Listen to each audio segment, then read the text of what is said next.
오늘 우리에게 주시는 하나님의 말씀 빌립보서 4장 10절에서 23절 말씀을 교독하겠습니다. 함께 교독하겠습니다. 내가 주 안에서 크게 기뻐함은 너희가 나를 생각하던 것이 이제 다시 싹이 남이니 너희가 또한 이를 위하여 생각은 하였으나 기회가 없었느니라. 이제 읽어주시면 됩니다. 내가 궁핍함으로 말하는 것이 아니니라. 어떠한 형편에서든지 나는 자족하기를 배웠느니. 나는 비천에 처할 줄도 알고 풍부에 처할 줄도 알아. 모든 일 곧 배부름과 배고픔과 풍부와 궁핍에도 처할 줄 아는 일체의 비결을 배웠노라. 내게 능력 주시는 자 안에서 내가 모든 것을 할 수 있느니라. 그러나 너희가 내 괴로움에 함께 참여하였으니 잘하였도다. 빌립보 사람들아, 너희가 알바니와 복음의 시초에 내가 마게도냐를 떠날 때 주고받은 내 일에 참여한 교회가 너희 외에 아무도 없었느니라. 데살로니가에 있을 때에도 너희가 한 번뿐 아니라 두 번이나 나의 쓸 것을 보내었도다. 내가 선물을 구함이 아니요 오직 너에게 유익하도록 풍성한 열매를 구합니다. 내게는 모든 것이 있고 또 풍부한지라 에바브로디도 편에 너희가 준 것을 받음으로 내가 풍족하니 이는 받으실 만한 향기로운 제물이요 하나님을 기쁘시게 한 것이라.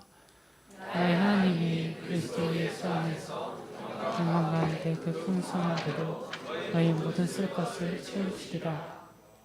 하나님 곧 우리 아버지께서 세세 무궁하도록 영광을 돌릴지어다. 아멘. 그리스도 예수 안에 있는 성도에게 각각 문안하라. 나와 함께 있는 형제들이 너희에게 문안하고 모든 성도들이 너희에게 문안하되 특히 가이사의 집 사람들 중 몇이니라. 함께 읽겠습니다. 주 예수 그리스도의 은혜가 너희 심령에 있을지어다. 아멘. 자리에 앉으시겠습니다.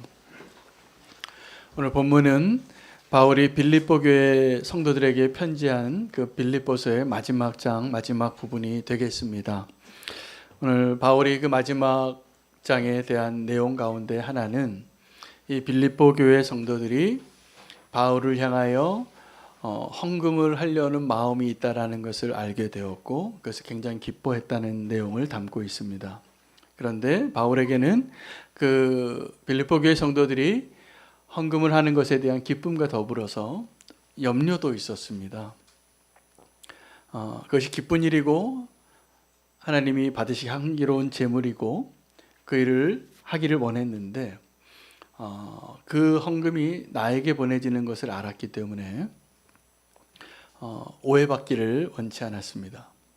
그래서 나는 지금 풍족하고 너희가 이미 에바브로디도를 통하여서 보내준 그 헌금이 아직도 남아있고 내가 쓸만하다, 살 수 있다 라고 말하면서 자기를 변명하느라 어떻게 부자가 되는가에 대해서 어떻게 부유한 삶을 누리는가에 대해서 자기가 배워왔던 일체의 비결을 설명해 주고 있습니다. 여러분, 오늘 이것이 하나님이 저와 여러분에게 주시는 은혜의 메시지인 것이라 저는 믿습니다. 그래서 부요함이 중요한 것이 아니라 부요함을 누리는 것이 중요한 것을 오늘 꼭 기억하시고 주님이 주시는 메시지에 우리가 믿음의 눈이 조금 더 열려지면 좋겠습니다. 이 빌립보 교회가 바울을 향하여 바울을 돕고 싶은 생각이 들었다고 우리 한국 성경에는 기록이 되어져 있는데 그 성경이 생각이라고 기록한 그 본문이 영어 성경에는 근심이었습니다. 이 바울이 지금 늙어서 연약해서 도움이 필요하다는 사실을 알게 되어서 지금 곤고한 가운데 있다는 사실을 알게 되어서 너희가 나를 도우려고 마음을 모으고 있다는 소식을 알게 되었는데 바울이 뭐라고 얘기하냐면 나 이제 풍족하니까 하지 마 라고 말하는 것이 아니라 나는 지금 풍족하지만 그 헌금을 빨리 하라고 말하고 있습니다. 왜냐하면 그것이 너에게 축복이기 때문이라는 거예요. 이 두 가지 마음이 다 포함이 되어 있습니다. 바울이 나는 지금 풍족한데 내가 궁핍하기 때문에 너에게 지금 그것을 하라는 것이 아니라 지금 너희가 기회가 있을 때, 할 수 있을 때, 누군가를 도와주고자 하는 그 마음이 있을 때 그 기회를 놓치지 말라는 것입니다. 여러분, 우리는 주변에 어려운 사람들의 형편을 보고 갑자기 우리의 마음이 감동을 받을 때가 있습니다. 그러면 후원 계좌에 돈을 좀 송금하시기도 하고, 내가 입고 있던 옷을 벗어주기도 하고, 또 오랫동안 준비해서 어떤 그 일들을 돕는 일들도 다 해보셨을 것입니다. 근데 우리가 그 일을 한 것이 잘한 걸까요? 못한 것일까요? 잘한 거죠. 그런데 그 일을 하기 위하여, 그 선한 일을 하기 위하여 우리가 그런 마음이 생기고 그러한 행동으로 하기까지, 열매 맺기까지 하나님이 그 일하신 것대로 우리가 순종하게 되어지는 것이 축복이고, 그 기회를 놓치지 말라는 것이었습니다. 여러분, 선한 사마리아인의 비유를 다 아실 것입니다. 강도 만난 사람이 쓰러져 있는데 그 사람을 도울 수 있는 기회를 놓치고 지나간 사람들이 많았습니다. 그 사람들이 누구였냐면 당연히 그 사람을 도울 거라고 예상되는 사람들이에요. 제사장이었고, 사두개인이었고, 서기관이었고, 그 가난한 사람, 강도 만난 사람을 만나면 그들이 항상 그렇게 가르쳤으니까 사랑하라고, 도우라고. 근데 그 사람들이 그 기회를 놓친 거예요. 근데 그 사마리아인이 어떤 사람이냐면 그 제사장들이 보기에는 온전하지 못한 믿음으로 살아가는 사람들이에요. 우리가 같이 앉아서 밥도 먹기 싫은 사람이에요. 그 사람들이 도왔다는 거예요. 예수님의 이 이야기에는 아주 다분히 의도가 있는 것입니다. 내 이웃이, 내 친구가 누구냐, 나와 함께 어울릴 수 있는 사람이 누구냐고 예수님께 묻는 그 종교 지도자 앞에 예수님은 너희가 그 기회를 놓쳤다라고 말씀하고 계시는 것이죠. 선한 사마리아인의 비유에서 우리가 꼭 붙잡아야 할 하나님의 메시지는 이 사랑과 나눔의 기회를 놓치지 말라는 것입니다. 바울이 이제 자기를 변명해야 하기 때문에 이 변명이 꼭 필요했습니다. 이게 자기의 필요를 위해서 헌금하라, 그 기회를 놓치지 말고 이번 주 토요일까지 송금해라, 이렇게 얘기하는 게 아니라 그 기회가 있을 때 지금 너희가 그 마음에 있는 그 열매를 꼭 맺으라는 것이죠. 그리고 자기는 분명히 얘기합니다. 나는 지금 풍족하다고. 나는 지금 쓸만한 것이 다 있는데 너희가 그 일을 돕는 일을 놓치지 말고 순종하라. 그러면서 두 가지 비결을 이야기합니다. 바울이. 내가 부유하게 사는 비결. 그는 가난에 처할 줄도 알고 부유함에 처할 줄도 아는 일체의 비결을 배웠다고 했습니다. 그러니까 여러분, 우리도 부자 되는 것보다 더 중요한 것이 뭐냐 하면 이 영적인 부유함을 누릴 수 있는 비결을 배우는 것이 필요합니다.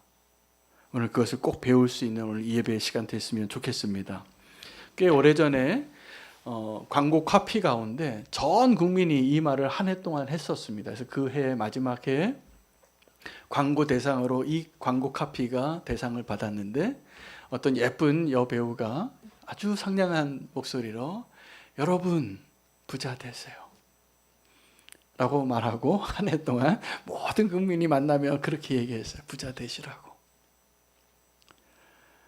그 카피라이트를 만드는 분들은 굉장히 수고한 결과입니다. 이 광고 카피가 모든 사람에게 어필하기 위하여 사실은 그 한 문장은 그냥 나온 게 아닙니다. 모든 사람이 다 뭘 원하는지를 아는 거죠. 뭘 원할까요? 우리가 부자 되는 걸 원하는 겁니다. 부자 되라고 하면서 그 상품을 같이 뒤에다 조그맣게 표시하는 거예요. 부자 되고자 하는 그 축복된 마음. 사실은 우리도 그런 마음으로 복음을 전해야 되는데 우리가 전하는 그 복음은 부자가 되는 것하고 조금 다릅니다. 우리가 지금도 신앙생활하면서 하나님의 복을 물질의 복으로 동일하게 생각하고 말은 그렇게 안 해도 사실은 우리가 그렇게 믿고 살아갈 때가 많습니다.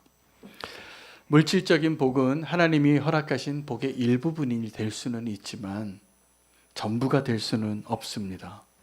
여러분 부자가 되려면 어떻게 되는지 아십니까?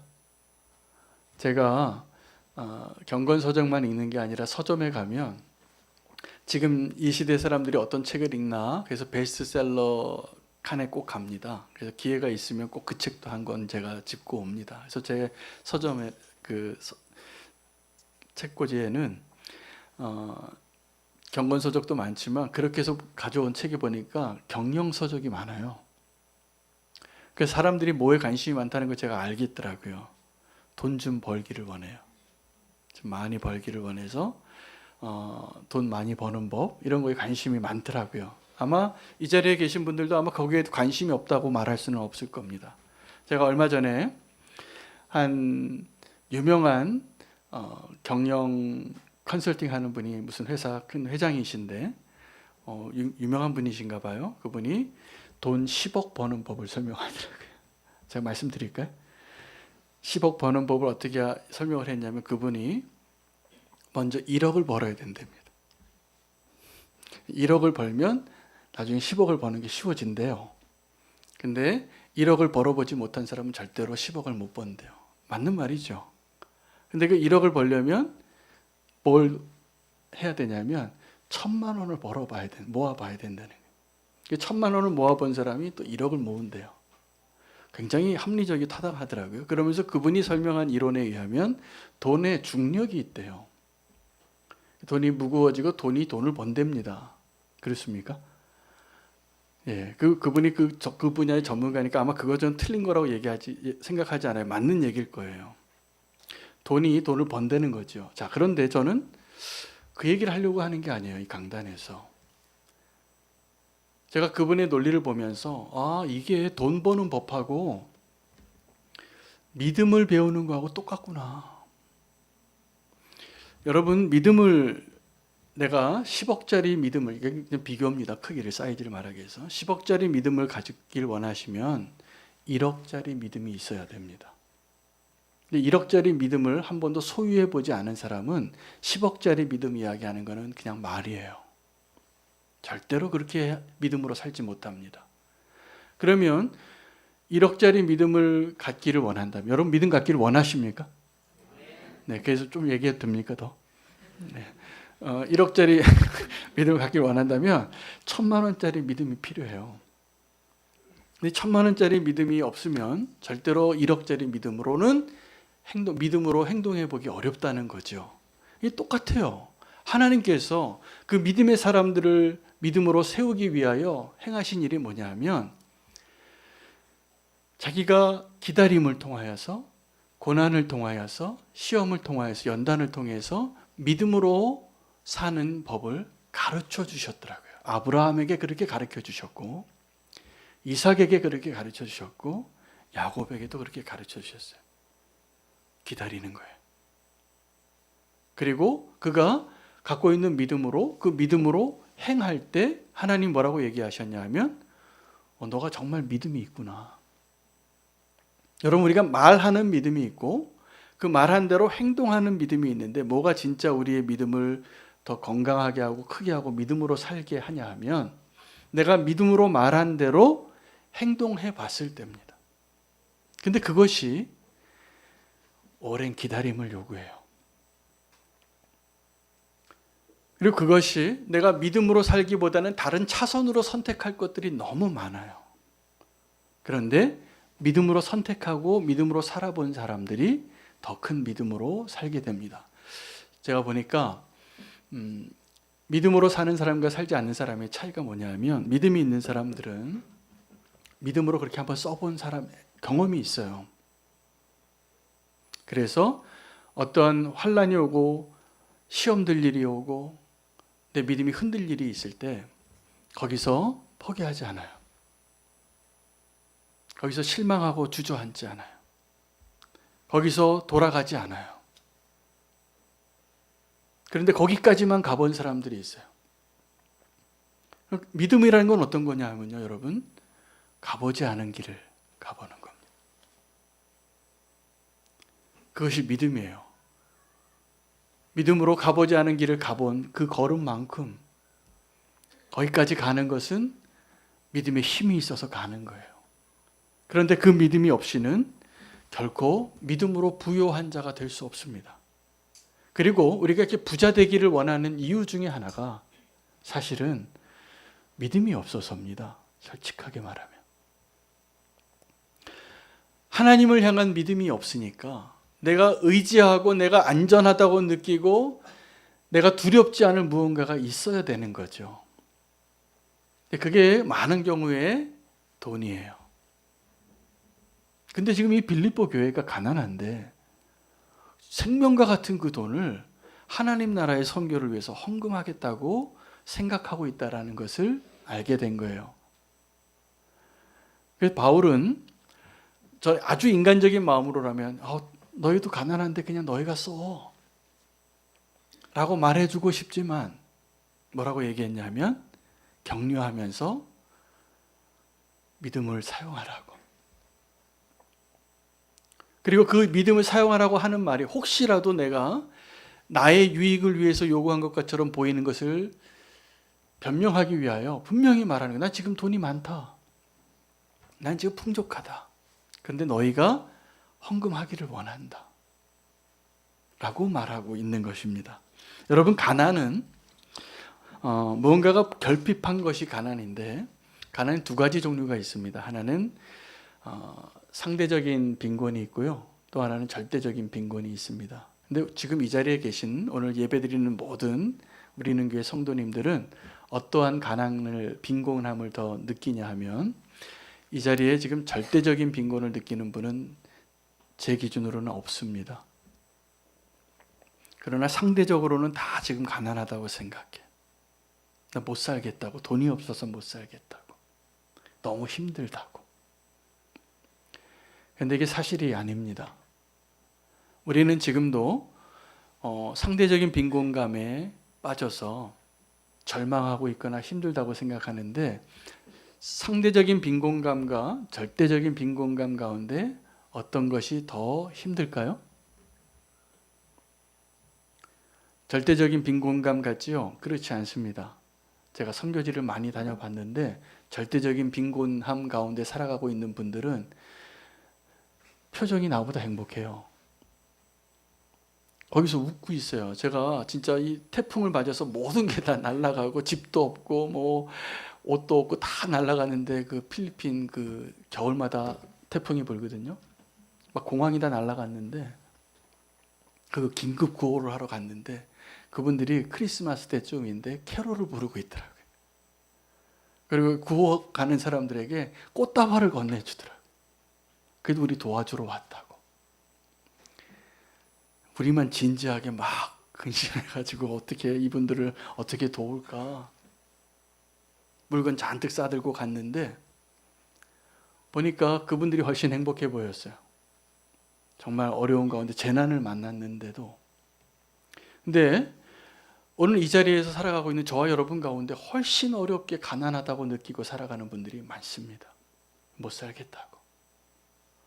나는 이렇게 열심히 사는데 왜 이렇게 피곤한지, 왜 이렇게 나는 힘든지, 내 인생은 왜 이 모양인지 절망하면서 살아요.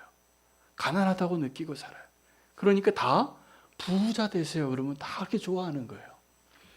자, 바울은 여기에서 분명히 말합니다. 나는 풍족한데 내가 일체의 비결을 배운 걸 알려주겠다고. 첫 번째는 내가 가난에 처할 줄을 배웠어요. 여러분, 가난에 처할 줄 아는 게 무엇을 말하냐 하면 단순하게 살 수 있는 것입니다. 검소한 삶이라고도 말할 수 있어요. 그 검소한 삶을 사는 것을 훈련하시기를 바랍니다. 이것이 성도의 사명 중에 하나입니다. 허드슨 테일러라는 선교사님이 중국 내지 선교를 가기 위하여 젊은 나이에 20대 초반부터 그가 뭘 훈련을 했냐 하면 선교단체에서 훈련을 받은 것도 아닌데 한 시대의 선교 시대를 열면서 그가 선교사로 가기 위하여 의술을 배우고 자기가 가지고 있는 소유를 정리합니다. 내가 이 옷이 지금 내 옷장에 있는데 두 벌옷이 있으면 한 번 더 생각해 보는 거예요. 지금 내가 이 옷 두 벌이 필요할까? 그리고 더 필요한 사람들에게 다 나눠줬어요. 그리고 침대에서 자는데 딱딱한 침대에서 자는 훈련을 했어요. 그리고 부드러운 침대, 부드러운 깃털 이불을 덮지 않기로 작정했다고 그의 일기에 썼습니다. 내가 오늘부터는 이렇게 살기로 했다. 그렇게 훈련한 결과가 어떻게 됐냐면 똑같이 중국 선교사로 갔는데 그때 당시에 많은 중국 선교사님들이 상해에 선교사 마을을 만들어서 냉장고 갖다 놓고 세탁기 갖다 놓고 살 때 이 선교사님은 중국 내지로 들어가서 중국 사람들의 옷을 입고 중국 사람들의 음식을 먹고 중국 사람들이 잠자는 데서 잘 수 있었어요. 무엇을 배웠기 때문일까요? 네, 가난에 처하는 법을 배웠기 때문이죠. 여러분, 우리는 교회에서도 저는 사실 우리 교회가 깔끔하고 깨끗하기는 원하는데 낭비는 안 하고 싶어요. 네, 그 중에서 우리가 작은 것도 실천할 수 있는데 종이컵을 좀 안 썼으면 좋겠어요, 저는. 그래서 우리 교회 유리컵 깨지더라도 그거 좀 쓰시기 바랍니다. 제가 오늘 주보를 만들다가 토요일에 평소와 똑같이 옵션을 해서 양면 인쇄를 했는데 이 컴퓨터가 이상해졌어요. 그래서 뒤집어져 나온 거예요. 그래서 제가 이 주보를 다시 뽑아야 되는가? 이 성도님 숫자만큼. 근데 오늘 설교 말씀을 준비하고 있는 터라서 좀 불편해지면 되지 라고 생각하고 오늘 그 불편한 주보를 지금 받으셨습니다. 거꾸로 나온 주보. 근데 그 내용 확인하는 데는 어려움이 없으시죠? 그렇죠? 네, 그러면 이렇게 좀 불편해지면서 살기로 결단하는 게 가난에 처할 줄 아는 법을 배우는 길입니다. 우리 조금씩 불편해지면서 살면은 훨씬 건강해져요. 영적으로나 육체적으로. 뭐 차 타고 갈 거리를 조금 걸어가시면 되고 누구 시켜서 주문 받으면 될 걸 그냥 내가 가서 사오시면 돼요. 이게 가난에 처할 줄 아는 법을 배우는 작은 시작이에요. 조금 불편해지시는 것을 기뻐하는 것. 부자가 되는 것을 배우는 것도 필요합니다. 근데 우리가 뭐 부자가 돼 봤어야죠. 이 훈련을 어떻게 해야 되냐면 작은 거에서부터 훈련을 하는 거예요. 나에게 맡겨주신 돈을, 물질을 정확하게 구분하는데 뭐부터 구분하면 되냐 하면 내 거하고 내 거 아닌 거 구분하는 것부터 하시면 됩니다. 근데 이거를 훈련 못하면 꼭 그 사람은 돈 때문에 힘들어집니다. 근데 이걸 제일 훈련 못 받는 공동체가 어디냐면 교회예요, 제가 보니. 다 은혜로 하자. 근데 교회일수록 영수증 정확하게 붙여야 되고요. 이렇게 이 물질에 대해서 정확하게 이걸 구분할 줄 아는 것. 여러분, 제가 사실은 사도 바울에 대해서 좀 이해할 수 없는 이야기를 하는 주장을 가끔 발견하는데 한 두 가지가 있습니다. 하나는 이 바울이 오늘 본문에 빌립보 교회 성도에 얘기한 것처럼 헌금하라고 자꾸 얘기하는 거예요. 또 하나는 너희가 나를 좀 본받으라고 얘기하는 거예요. 근데 나를 본받으라고 얘기하는 것이 이게 아무나 할 수 있는 얘기가 사실은 아닙니다. 저는 내가 아무리 자신이 있어도 나같이 살라라고 내 자식에게도 말 못하겠어요. 부끄러운 게 많아서, 이제 연약함이 많아서. 근데 바울이 이렇게 이야기할 수 있었던 이유는 자기 자신이 예수님을 본받고 사는 일을 기준으로 그 원칙을 가지고 살고 있었기 때문이에요. 그래서 나를 좀 본받으라. 이것은요, 내가 어떠한 메시지를 100번 얘기하는 것보다 훨씬 강력한 메시지입니다. 그냥 삶으로 보여주면 돼요. 지금 이 바울은 어느 곳에 가든지 자기가 원칙으로 정해놓은 것을 보여주고 살았기 때문에 나를 본받으라라고 얼마든지 고린도 교회 성도들에게, 빌립보 교회 성도들에게 말할 수 있었어요. 나를 본받으라. 바울이 돈이 많았습니다, 사실은. 그가 돈이 많았다는 것을 발견할 수 있게 해주는 본문이 사도행전 24장에 나옵니다. 사도행전이 그가 이제 예루살렘으로 고생해서 왔는데 1차, 2차, 3차 전도여행하고 왔는데 이것이 재판을 받게 됐죠. 오해를 받고 가짜 증인들 앞에서. 근데 첫 번째 그 총독이 벨릭스라는 총독이었는데 이 벨릭스의 아내는 유대인이었습니다. 그래서 이 예수님에 대해서 이해가 있었고 사실 존경하고 있었기 때문에 재판을 하면서도 이 사도 바울에게 두 가지 욕구가 있었어요. 그 도를 나도 좀 배우고 싶다. 그래서 가회를 받죠. 그래서 바울이 그 벨릭스와 그 아내에게 의와 절제와 다가올 심판에 대해서 말씀을 전해줬어요. 근데 이 벨릭스가 은혜는 받는데 변하지는 않았습니다. 그런 사람들 많습니다. 그리고 또 하나의 그들이 자꾸 바울을 불렀던 이유, 2년이나 있으면서 바울을 자꾸 불렀던 이유는 바울에게 돈을 좀 받을까 바랬더라. 이렇게 기록이 되어져 있어요. 사도행전에. 근데 바울이 무슨 돈이 많았을까? 사실은요, 바울이 이 도시와 도시 자기가 다니면서 선교 사역을 하면서 어려운 형편에 있는 교회의 소식을 조금 더 여유 있는 교회에다가 알려서 당신이 좀 도우시라고. 그래서 다닐 때마다 돈이 있었어요. 많이. 그 중에 이 빌립보 교회가 가난한데 거액의 연보를 많이 했던 교회예요. 근데 바울이 알아요. 이 교회가 얼마나 힘든 교회인지. 근데 그 힘든 교회가 선교 헌금을 보내니까 나 같으면 권사님 그냥 권사님이 쓰세요. 지금 어려운데 제가 그런 권사님들 많이 만났어요. 선교사로 나갈 때. 정말 그 권사님은 막 주머니에서 손자들이 자식들이 명절 때마다 봉투 놓고 간 거 그거 다 모아가지고 헌금을 하시는 거예요. 제 마음에는 그분이 그냥 그것을 본인이 좀 쓰시면 좋겠는데 맛있는 것도 좀 드시고 옷도 좀 사시고 근데 본인은 그렇게 어렵게 사시면서도 주님의 나라를 위해서 써달라고 헌금하시는 것을 제가 배달한 적이 많아요. 지금도 그래요. 우리 교회에서도. 어떤 분들은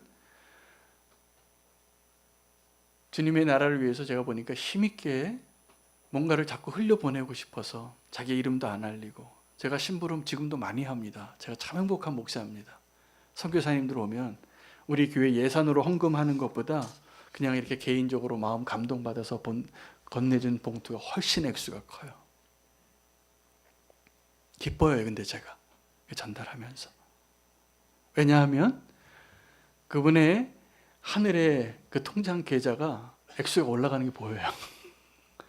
이 땅에서의 액수가 계좌가 숫자가 동그라미가 많은 게 행복하세요? 아니면 하늘에 동그라미 많은 게 행복하세요? 이거 한번 대답해 보셔야 돼요. 우리는 지금 이 땅에서의 내 통장에 동그라미가 많은 게 행복하죠. 근데 이게 우리가 불행해지는 길이에요. 우리는 그거 가지고 못 갑니다. 그래서 기회만 된다면 주님의 나라를 위해서 그렇게 흘려보내고 천국 계좌에 자꾸 좀 예금을 하세요. 근데 천국에 있는 예금 계좌에는 잔고가 별로 없는 분들이 많아요. 이 땅에서 잔고를 쌓아 두시느라 더 늦기 전에 계좌 이체하셔야 돼요.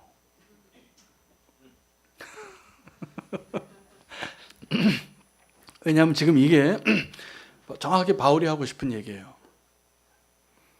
제가 돈 얘기 설교하면서 참 웃으면서 잘도 하죠. 근데 사실은 주님께서도 이 설교 가운데 돈 얘기가 많았습니다. 그리고 사실은 저는 의리있는 교회 성도님들에게 돈 설교할 수 있어서 감사해요. 그리고 오늘 바울도 그 심정이에요.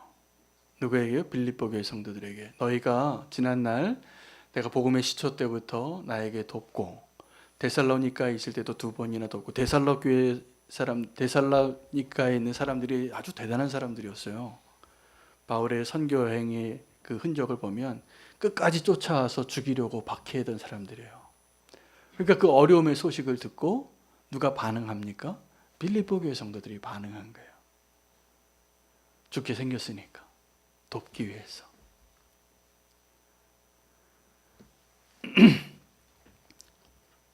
베드로는 성전 미문에서 구걸하는 그 안진뱅이를 도왔습니다. 근데 이 안진뱅이는 베드로와 요한이 지나갈 때 동전 하나를 원했어요. 돈 좀 나 배고프다고 좀 도와달라고. 근데 그때 그 거린을, 그 안진뱅이를 아테니조라는 단어를 쓴 주목하여 보면서 베드로가 한 고백이 너무나 소중한 고백입니다. 그를 보면서 내가 지금 가지고 있는 게 돈이 없어요. 어떻게 그래도 그 사도들이 예루살렘 교회 담임 목사님인데 그 돈이 하나 없어요. 동전 하나가 없어요. 근데 내가 지금 동전은 하나도 없고 내가 가지고 있는 것으로 너에게 주겠다고. 그리고 예수 그리스도의 이름으로 걸으라고. 여러분, 우리가 믿음으로 산다는 것은 내가 무엇을 소유하고 있는가를 가지고 내가 누구인가를 증명해내야 할 사명이 있는 사람입니다. 내가 믿음으로 산다고 하면서 돈은 좀 있는데 예수 그리스도가 내게 없다면 어떻게 예수 그리스도로 무언가를 전하고 나눌 수 있겠습니까? 내게 있는 것으로 너에게 주노니, 내가 예수 그리스도를 소유한 자고 내 안에 그리스도가 있는 것이 분명하다면 돈이 없어도 동전 하나는 주지 못해도 그 예수 그리스도의 이름으로 기적을 행할 수도 있는 겁니다.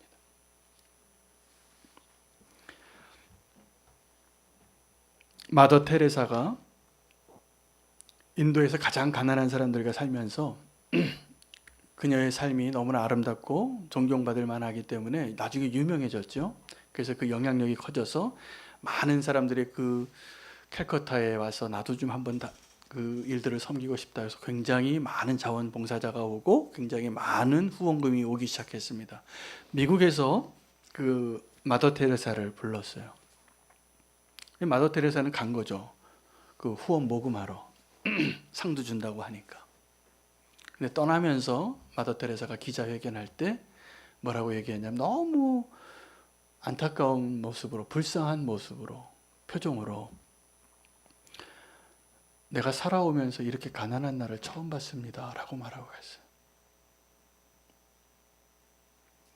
미국은 세계에서 GNP가 가장 높잖아요. 2등하고 격차가 굉장히 높습니다. 전체 나라의 힘으로, 부유함으로 따지면 정말 아메리칸 드림이에요. 정말 하나님 축복하신 땅인데 그렇게 부유하게 사는데 그 인도에서도 접촉하기도 힘든 그 사람들을 사람같이 좀 장례에 치르고 죽음의 모습이라도 좀 인간적으로 만들어주려고 섬기던 그녀가 보기에는 미국이라는 나라가 너무 가난한 거예요. 여러분, 우리는 지금 내가 얼마나 부자인가 다시 한번 생각해 보셔야 합니다. 내가 지금 잔고가 얼마고 내 소유가 어떻고 땅 문서가 몇 개 있느냐가 내가 부유한 것을 상징하지 않습니다. 사실은 내가 지금 어떻게 그 부유함을 누리고 있는가. 여러분, 부유함을 누리고 있는 방식이 여러 가지가 있겠죠. 막 돈을 모으는 게 재미있을 때가 있습니다. 아까 그 경영학자가 강의할 때 말씀하신 것처럼 어떤 그 최소한의 목돈을 만드는 게 막 행복할 때가 있어요. 돈을 막 모으고 적금 막 쌓고. 그것도 아마 행복이겠죠. 또 하나는 내가 모아놓은 돈 세는 재미가 있어요. 내가 지금 재산이 얼마나 되는가 확인하면서 행복해하는 분들도 계세요. 근데 거기까지더라고요. 근데 바울이 우리에게 진짜 부유함을 누릴 수 있는 비결을 알려주는데, 여러분 이 두 가지를 배우면 이제 돈에 대한, 물질에 대한 우리의 태도가 바뀝니다. 진짜로. 내가 가난에 처할 줄도 알고 부유함에 처할 줄도 알면 하나님께서 그 사람을 정확하게 우리가 그렇게 바라던 물질의 통로로 사용하실 거라고 저는 믿어요. 그게 준비가 안 됐기 때문에 지금 우리는 이 복권 당첨 안 되는 것이 축복인 거예요. 만약 갑자기 제가 돈에 대해서 훈련을 못 받은 사람인데 100억을 줘봐요. 그러다 어디다 쓰겠어요? 다 죄 짓는 데 씁니다. 아마 그 중에 조금은 부모님 집도 사드리고 뭐 이렇게 한다 그럴 거예요. 말은 그렇게들 하더라고요. 근데 다 그 돈 때문에 망가져요. 왜요? 그 돈 관리해 본 적이 없어요. 그런 돈을. 여러분 노숙자 사역을 하시는 분들에게 보면 우리가 노숙자 사역을 하는데 우리가 도와주는 침낭이나 음식 도시락 바구니나 이러한 것들이 그분들에게 정말 그 가난을 해결하는 길이 될까요? 아닙니다. 그분 정말 긴급한 구호를 하는 것뿐이에요. 가난을 극복하는 길은 돈이 아니라 생각이에요.